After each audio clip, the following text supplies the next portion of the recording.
Greetings from Tokyo, my dear friends. This is Daisuke, and I very much hope that this video finds you well and in very good spirits wherever you are in the world.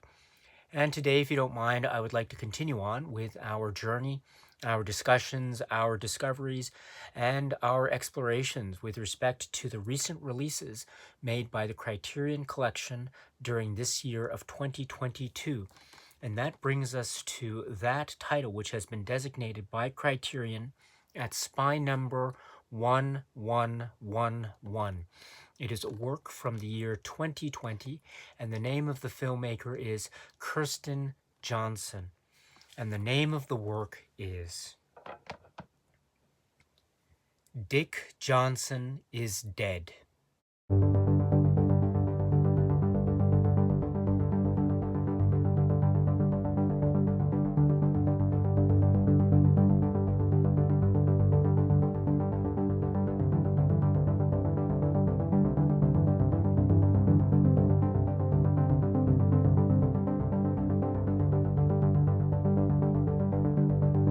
This is the extraordinary work from the year 2020, from the extraordinary filmmaker and artist, camera person, as she describes herself, Kirsten Johnson.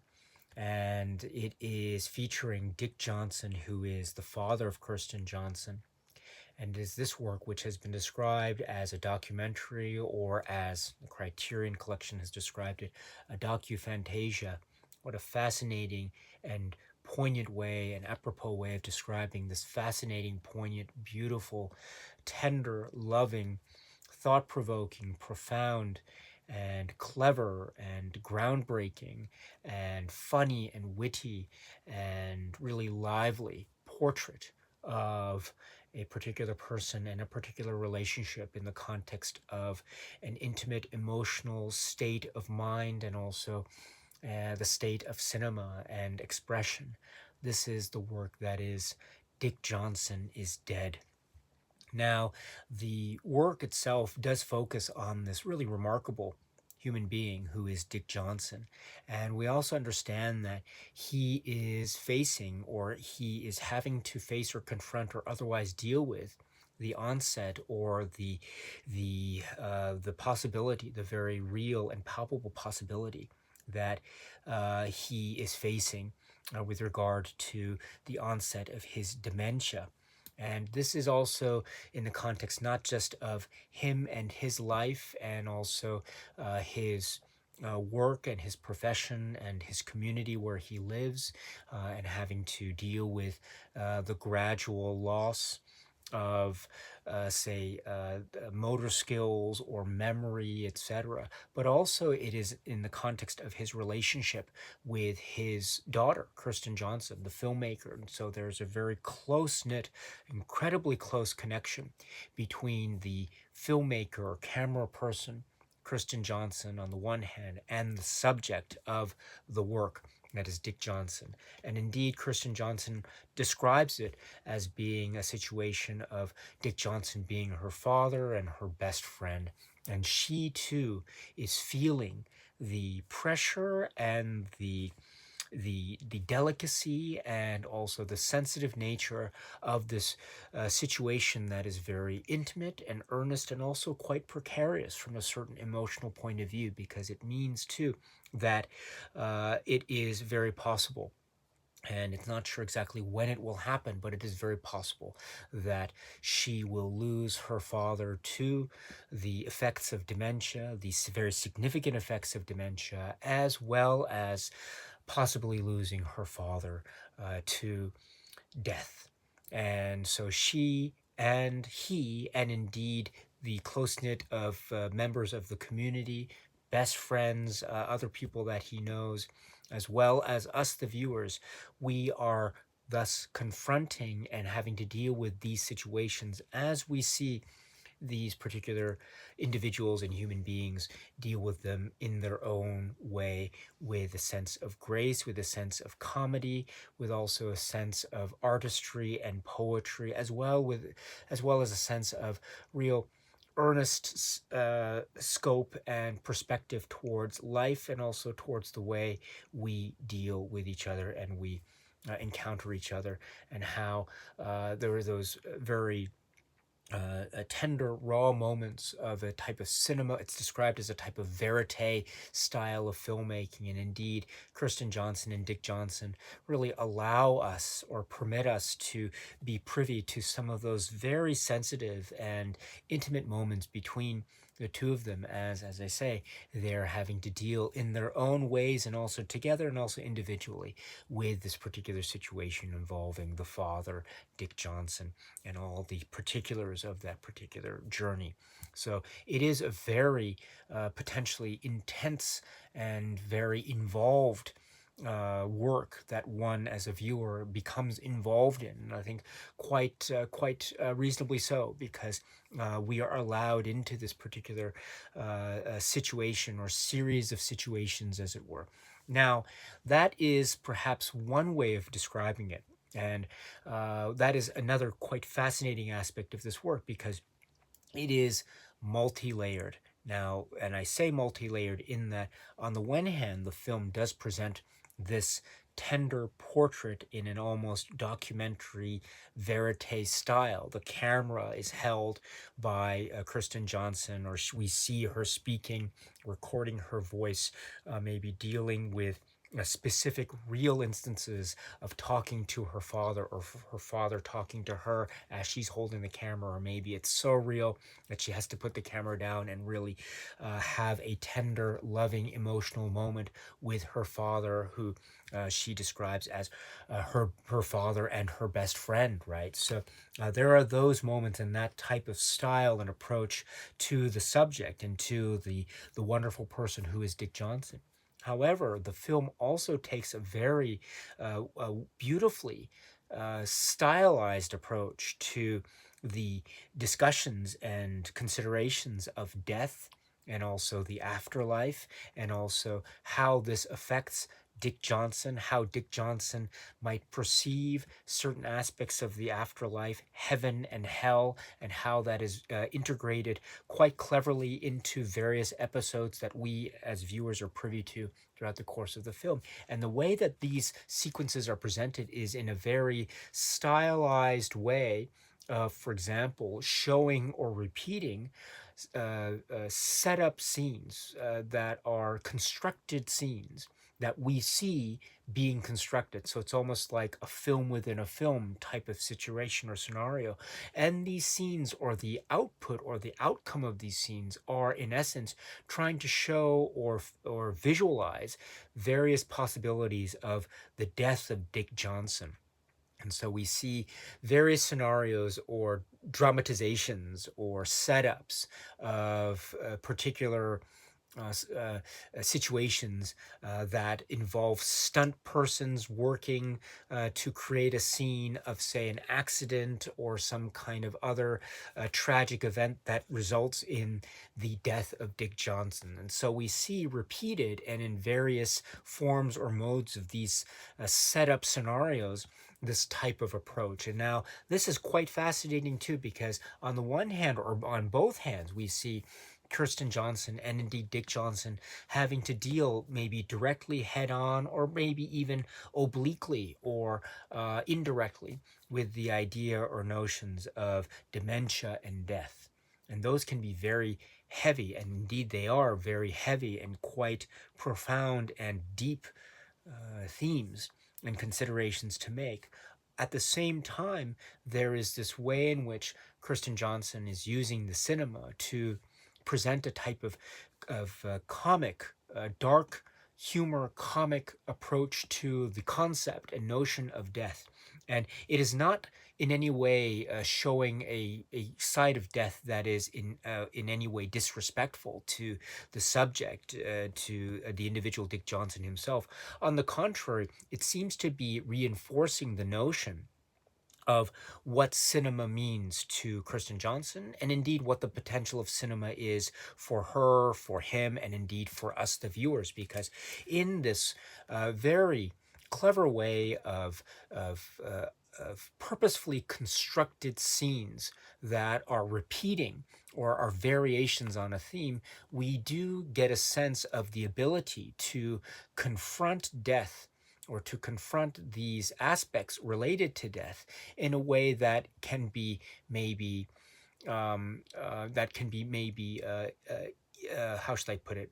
Maybe easy to handle might be one way to describe it, or maybe another way to describe it is to try to approach it in a way that can still be something that can be emotionally. It can be possible for someone like Kirsten Johnson to still be able to handle and still be able to have a grasp on and still be able to still deal with, both in a subjective way and in an objective way. And so there's a real sense of a type of therapeutic nature to these particular scenes. And Kristen Johnson, excuse me, describes it in this sort of way in a lot of the supplements that we find in the Criterion Collection release. And so that is one way of looking at it. Also, another way is that the idea of cinema is being applied and almost broken down to its very essential pieces in a type of experimental way, so as almost to make the point that yes, indeed, one can use cinema and art to confront and indeed grapple with and come to terms with these very serious and profound themes of one's life, and indeed the prospect of the death of a loved one, and perhaps that might have, by extension, ramifications on one's own view of one's own death, which is unavoidable. Death comes to all. And so cinema has this power, and Kristen Johnson, I think, mentions this in one of the supplements, as to a type of almost therapeutic and very valuable way that cinema can be the tool, or one of the tools, to really deal with or help to deal with these very difficult or potentially difficult themes. And also, too, it's this idea of death, or the idea or contemplation of death, is also at the same time, concurrently and simultaneously, the opportunity to celebrate life and also to celebrate the legacy of one's life or a particular individual that one has loved.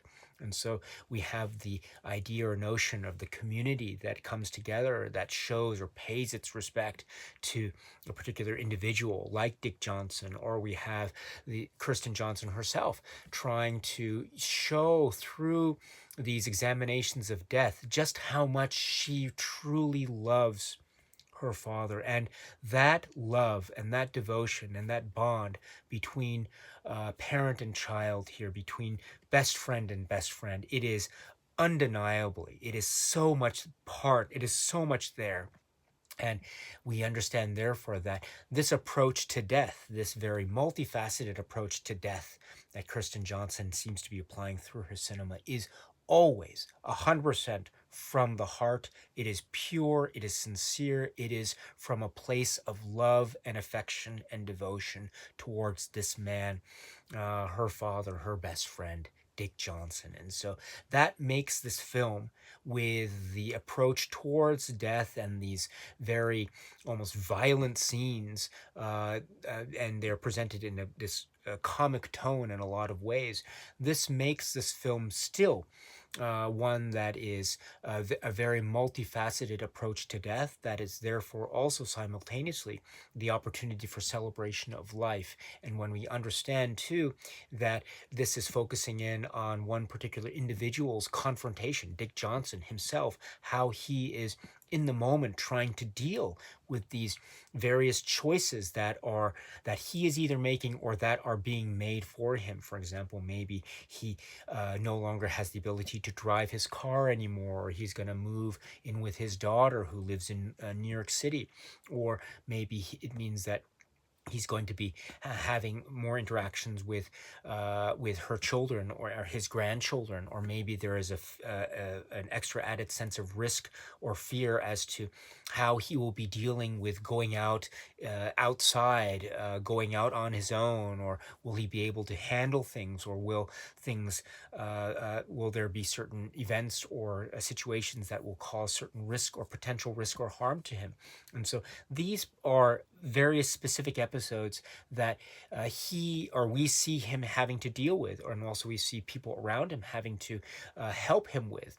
And so that becomes part of his own story, Dick Johnson's own story towards his life that is undergoing this change and this transformation, and also how he is dealing with his own state, as well as the prospect or the what might happen to him in the what it might happen to him some years from now, etc. And so this all becomes therefore his story, but it is not only his story. It is also the story of Kirsten Johnson. It's also her approach to death and to her family. Her father is, of course, the primary focus, but also there's mention, a very poignant, lovely mentioning of her mother, his wife, and connections that are made also to a previous work called Camera Person.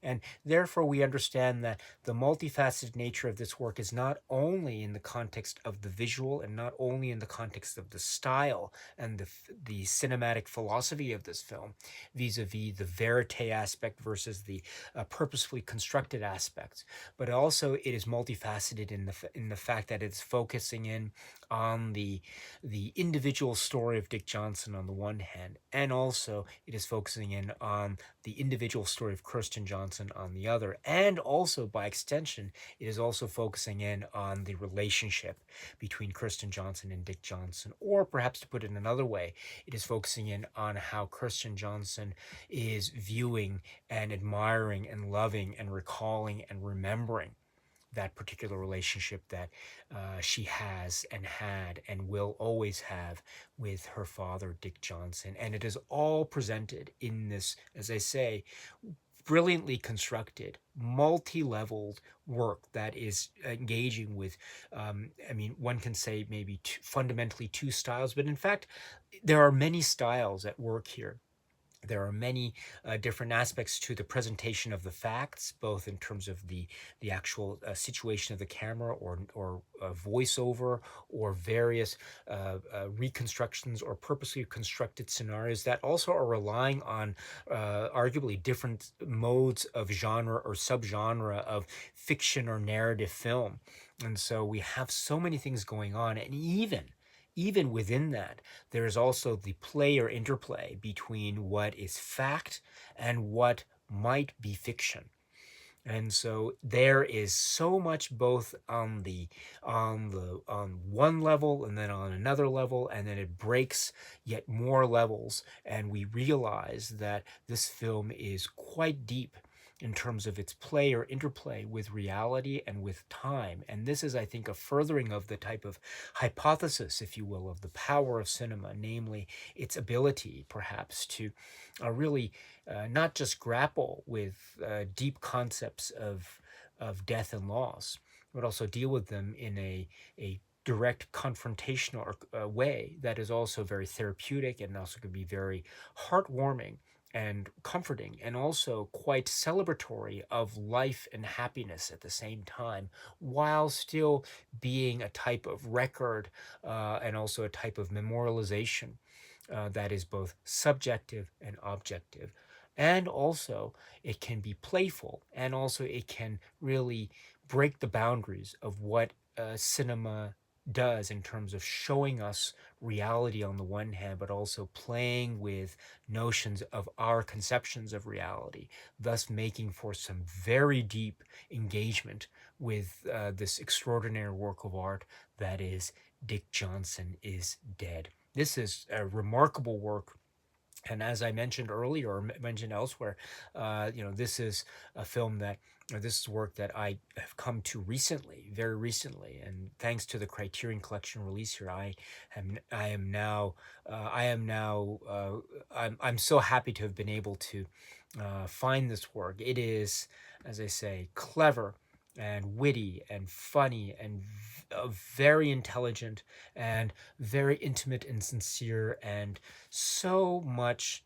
It's sensitive, and it's also it's the a lovely embodiment of what it is to have someone in your life that means so much to you, and it's at the point of one's life where maybe there is the risk of losing that person due to whatever circumstances that might be part of that particular situation. And in that, there is still the sense of celebrating that relationship and dealing with the odds, dealing with the hardships. And even through that, or maybe because of that, there's also the light, and there's also the warmth and the love that we are always constantly reminded of. And it's all here in this beautifully created work. And Dick Johnson and Kirsten Johnson and others here are allowing us a glimpse into this really tender emotional relationship between father and daughter, between best friend, and best friend. This is Kirsten Johnson's work, which is Dick Johnson is Dead.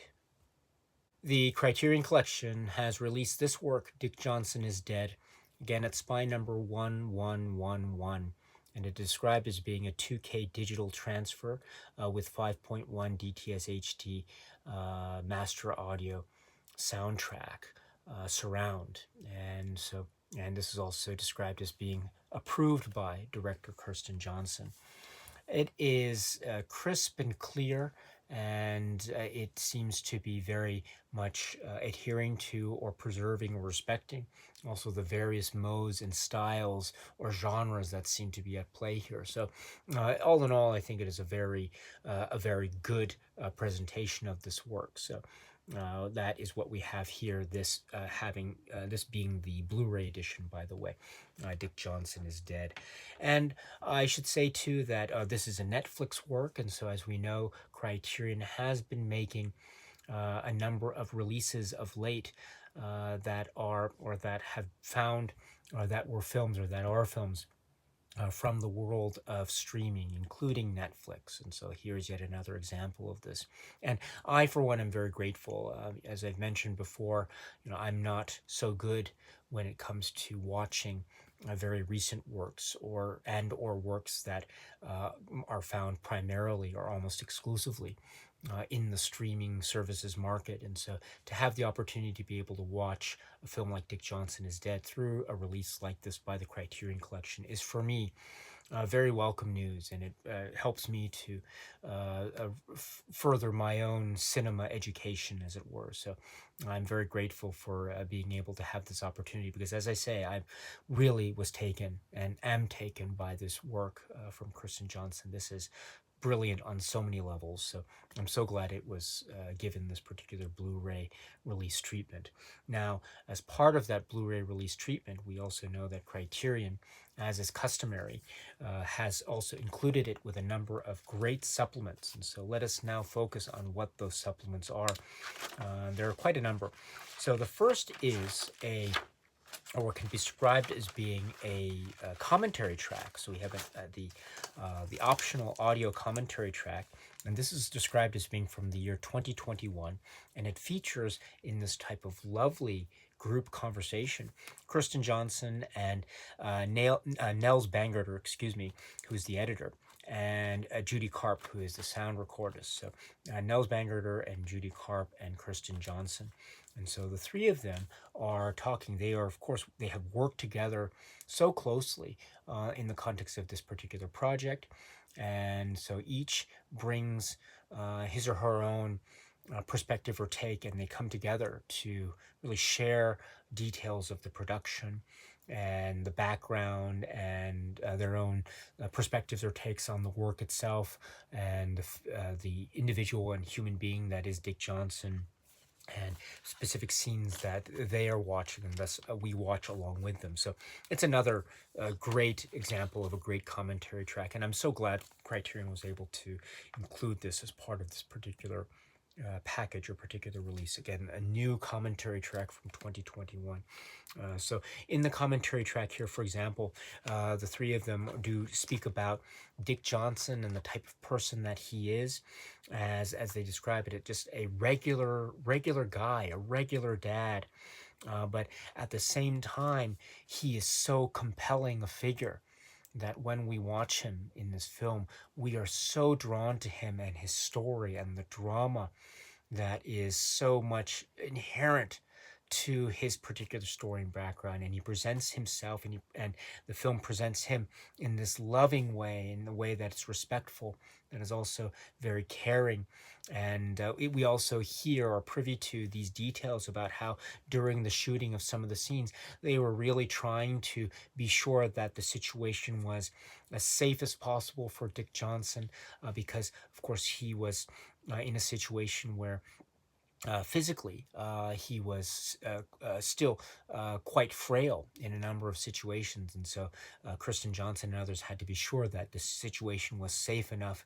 If he fell in a particular moment, then that might have a potentially significant impact on his well-being or health, etc. So they had to be absolutely sure and careful that things were okay. There were some maybe close moments that are also revealed throughout the course of the commentary and elsewhere. But they also reveal too that much care was taken to be sure that Dick Johnson was cared for and that things were taken care of during the course of the shooting. So this is, I think, a really important detail to keep in mind. And also, too, speaking of the various tones or various approaches or styles to the work, the three of them in this commentary track do make reference to the idea of the comic and the tragic, the idea of showing the sequences, shooting these sequences having to do with death and the afterlife,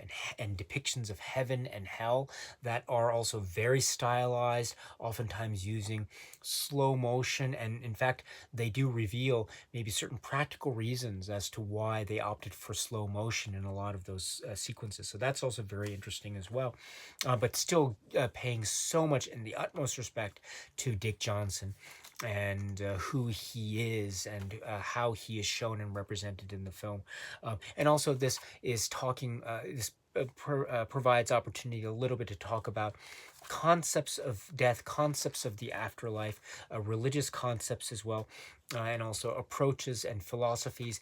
Adventism is also mentioned in the context of Kirsten Johnson and her own background and upbringing, and the idea too about pain and the pain of the individual, the pain of a human being, and how sometimes that pain is not always shown on the fore, or it's not always immediate to another person, and yet maybe that pain is so real.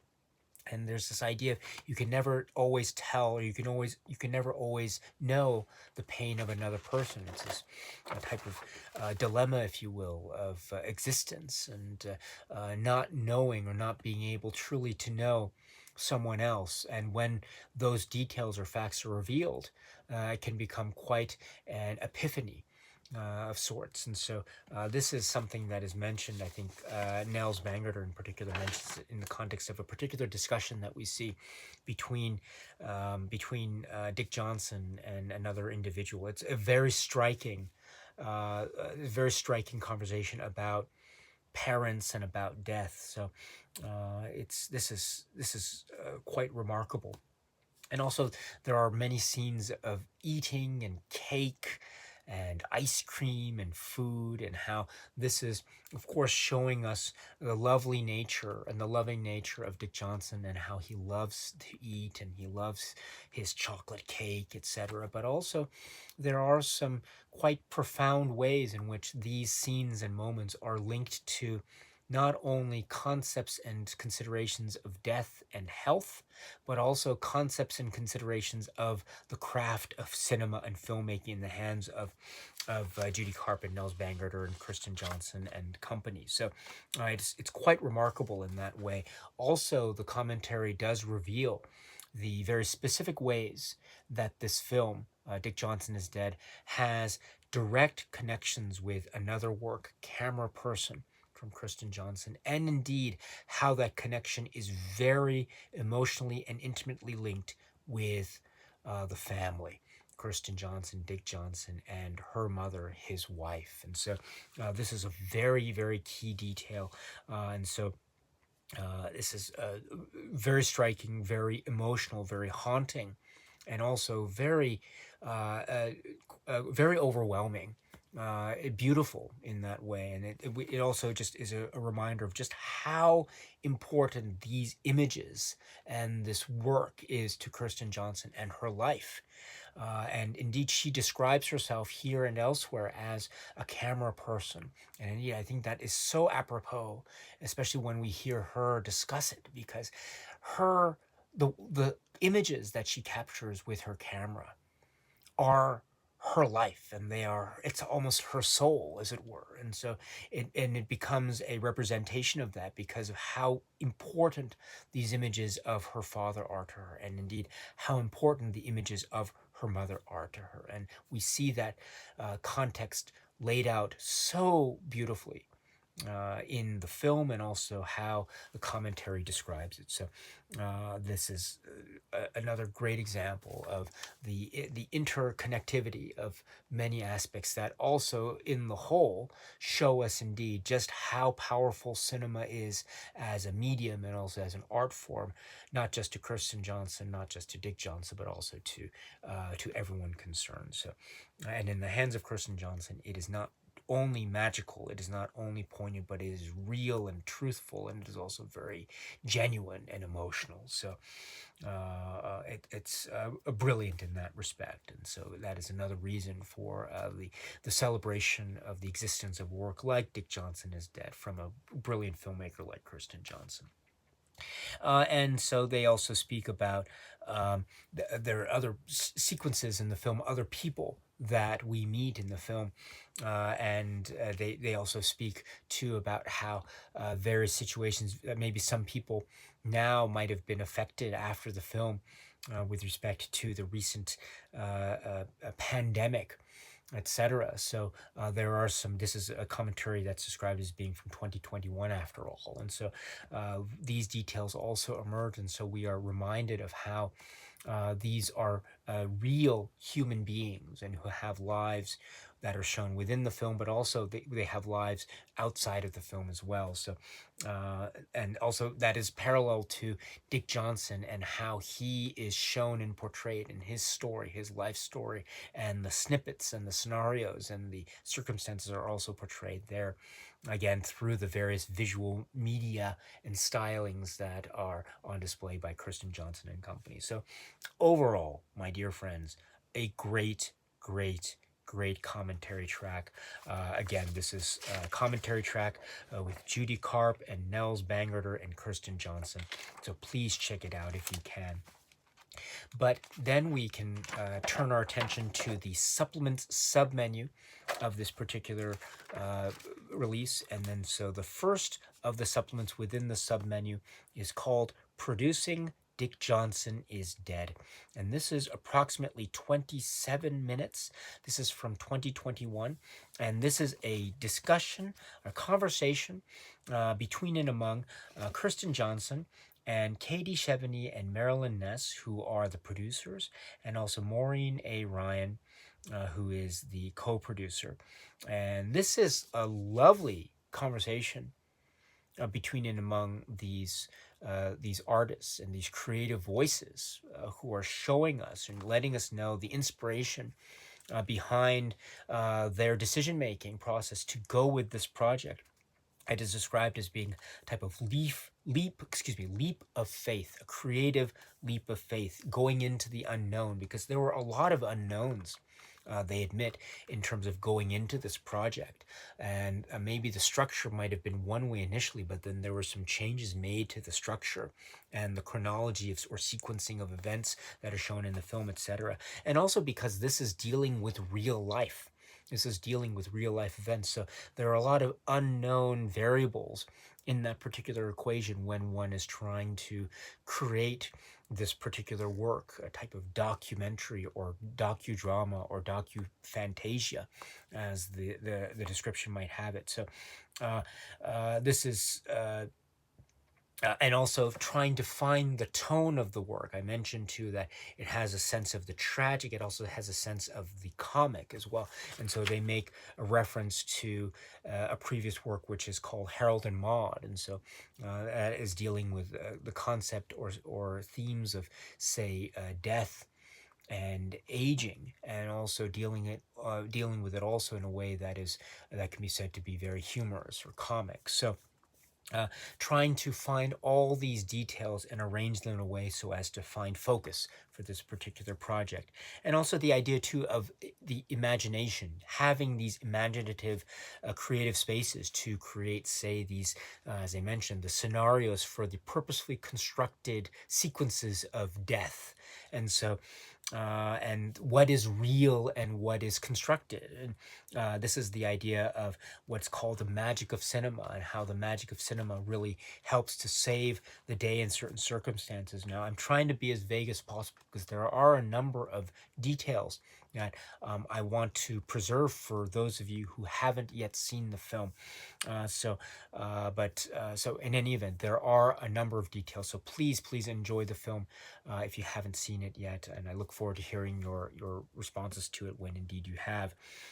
And also, going back to this particular discussion, a lovely conversation, they also talk too about certain ethical challenges too, from the point of view of documentary filmmakers, and how they have to, or how they try to approach the subject matter and approach the people who are appearing in the film with dignity and respect, and how they try to preserve that, what were some of the challenges in trying to preserve that, etc. And also too, Kirsten Johnson, she mentions how she describes herself as a camera person. She is in many ways, it is a film that is also about her really intimate and a close relationship with, as I say, her father and her best friend. And so she describes it too, about how she might have had certain, as she describes it, blind spots, things that she might not necessarily have been able to identify or address because the subject matter was really close to her. And so that was one of the great benefits, she says, of working with Katie Chevigny or Marilyn Ness or Maureen Ryan, because they could also help to identify those particular points that she could not necessarily identify, because as she says, or as she freely admits, the subject matter was so intensely personal for her. And while she was, of course, brilliantly capturing that personal intensity, there are also things that people that might have been maybe outside of that personal space were still able to identify and recognize, and thus create furtherances in the work itself. And so that is a great example of the collaborative process. And Kirsten Johnson too she's so wonderful and gracious, and also it's so. And she understands too the importance of the team in making this, while of course presenting her own voice and her own family and her own life. So what a great example of the creative process of this group and Kirsten Johnson. So great, really great. And they talk too about certain details. There's a detail about tomato soup, and so that is a very interesting. Also, certain aspects of heaven, etc., and the like. And so and also the idea too that was mentioned, it's not only a film about Dick Johnson. It is that, of course, undeniably. It is a film that is about Dick Johnson, but also it is a film about the relationship between Kirsten Johnson and Dick Johnson. So that is also something that is recognized in this wonderful conversation. So please check it out if you can. It's approximately 27 minutes. And also please stick around after the credits, because there is what one can call a post-credit sequence. And it's, wow. Please check out the entire thing. It's great. It's really great. And that's not all, because then the supplements continue. The second one is also described as being from 2021. This is called Sound Design by Pete Horner, 25 minutes. And here we have a one-on-one discussion. And Pete Horner is talking about his involvement in the work in terms of creating the soundscape, the sound design, assembling the effects, the sound effects that are used for the final product that is Dick Johnson is Dead. And this is really quite fascinating, because it is a reminder too of the constructed nature, shall we say, of many facets of the creation of this work, Dick Johnson is Dead. Of course, it is capturing moments that are authentic and true, but also the way in which it is capturing those moments is also using or applying the tools of cinema, including the application of sound-based tools, in order to reach that sense or destination or goal of the truth of a particular moment, or the reality or the genuine nature of a particular moment. So this behind the scenes look into the application of the specific sound-based tools, the craft of sound, if you will, to create certain soundscapes is indeed fascinating. And I should say too, as I mentioned in the early part of this work, or this video, excuse me, how this film, Dick Johnson is Dead, could be described as being an encompassing or embodiment of various forms or modes or approaches to cinema, such as the verite mode, or such as the documentary mode, or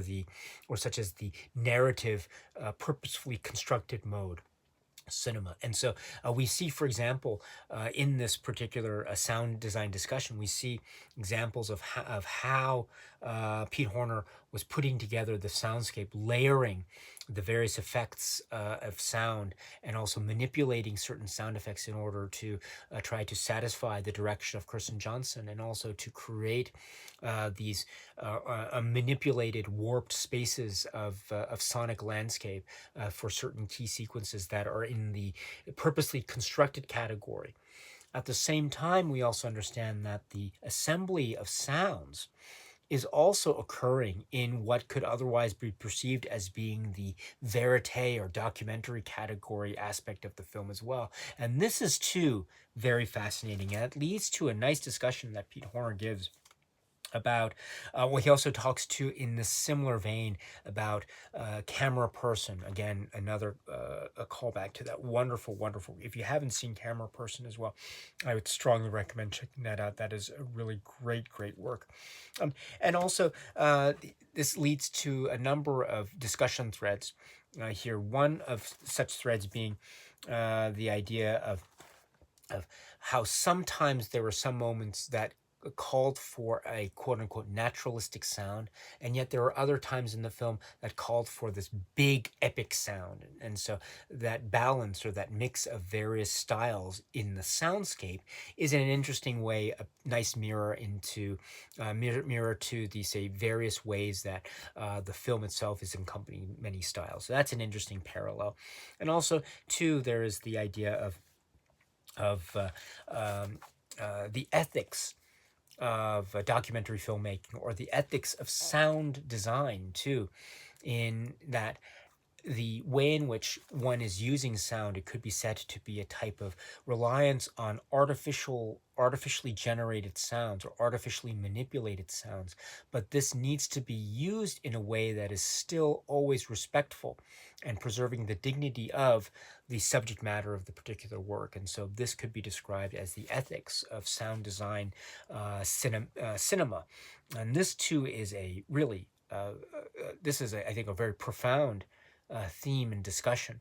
And it goes hand in hand with the idea of the ethics of cinema filmmaking.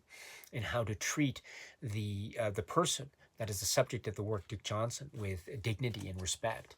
And one way to do that is to try to enhance or preserve his story using the tools of cinema in a way that is also very respectful, but also gets the point across. So this is great. This is so great. I am not in any way an expert. I'm not at all when it comes to sound design. So I don't know how these things work technically. So for someone like me to watch a supplement like this is such an eye-opening educational experience, and also it's again the reminder about how, again, multi-layered this film is, but also how multi-layered the actual production process is. So, great stuff. So please check this out if you can. And then the next supplement is called In Conversation. This is described as being from 2020.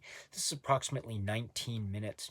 And here we have various Zoom conversations between Kirsten Johnson and other persons, other notable persons in documentary filmmaking, etc. And these separate conversations are then edited together to form this one overall comprehensive 19-minute work or supplement. And so we see edited together various conversations that Kirsten Johnson has with, for example, Michael Moore, Josh Oppenheimer, Mike Mills, Laura Poitras, and Nels Bangerter. And so we have these various conversations edited together.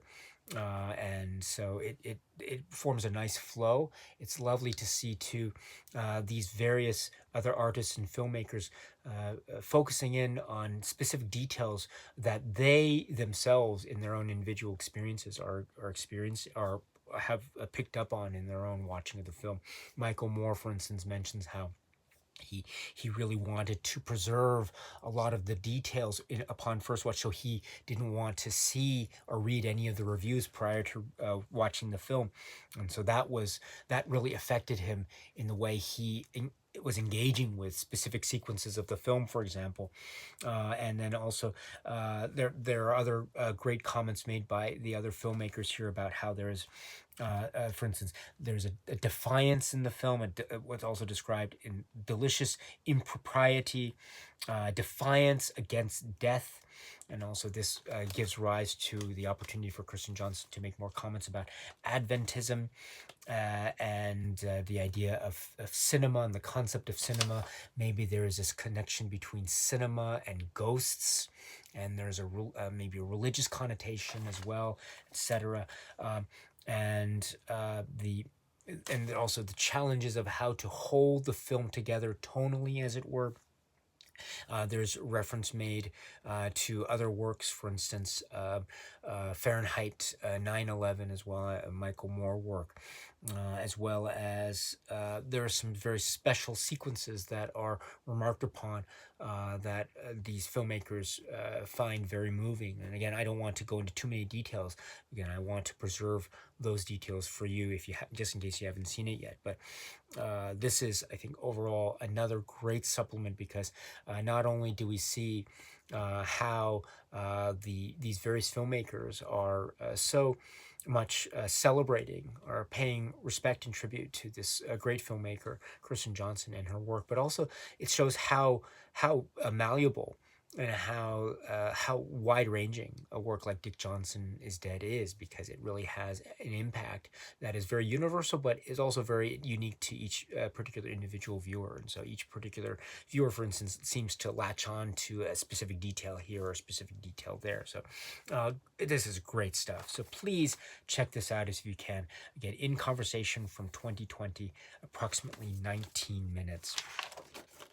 And then the supplements are rounded out with a trailer. It's a very interesting, witty trailer indeed. So please check out the trailer as well as the other supplements that are included, and the commentary track as well that are included with the Criterion Collection release of the work Dick Johnson is Dead.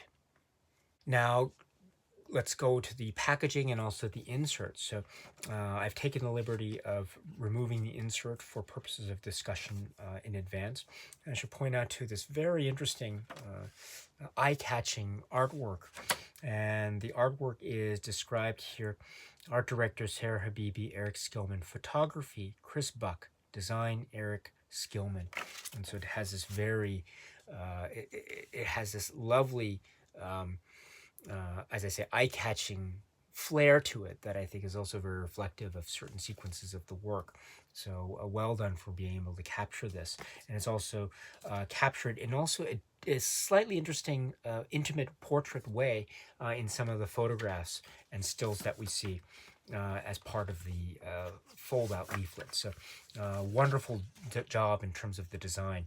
Now, it is the fold-out type, and as I say, I'm not a fan of the fold-out type, but be that as it may, it does include this is a great essay. So Meyer Falling Angels, excuse me. So Falling Angels. This essay it's great. There's a premise that is brought up in this essay about falling and failing, and how there is a dignity and a type of therapy or therapeutic value in the depiction or capturing of this theme or these themes, and especially in the hands of Kirsten Johnson, who does it in this loving and caring way. And then in the context of Dick Johnson and his life and this particular time or period in his life, not just vis-a-vis himself and the people around him, but also vis-a-vis Kirsten Johnson as well. So this is a great essay, so please check it out if you can. Again, after you've seen the film, because it does go into certain details of the work itself. So after you've seen the film, please check out this great essay, Falling Angels. Really worth it. Please check it out if you can. And so in that spirit, my dear friends, we have this work, Dick Johnson is Dead. And this release from Criterion is really eye-opening. It is profound. It is very thought-provoking. It has so many ways in which it is playing with the medium of cinema, as well as giving us this intimate portrait of this individual Dick Johnson, and also the way in which his life and and who he is, the very fiber of his being, and all the memories and what those mean, what he means to Kirsten Johnson, and that relationship between between parent and child, between best friend and best friend. This is the heart and soul of this work. It's dealing with death, it's dealing with dementia, it's dealing with the potential of loss. At the same time, it is focusing in on life and the lives that are filled with a celebration of life, and also the triumph of life, and the use of cinema and comedy and to deal with these both head-on and also in a genuine and emotional way. This is the work that is Dick Johnson is Dead, or shall I say, long live Dick Johnson. Okay, my friends, so that's it for now. And so until we meet again, please be happy and healthy and well, and please keep on watching a lot of great movies. So thank you so much, as always, for your time. I very much appreciate it. Stay strong, stay safe, and cheers.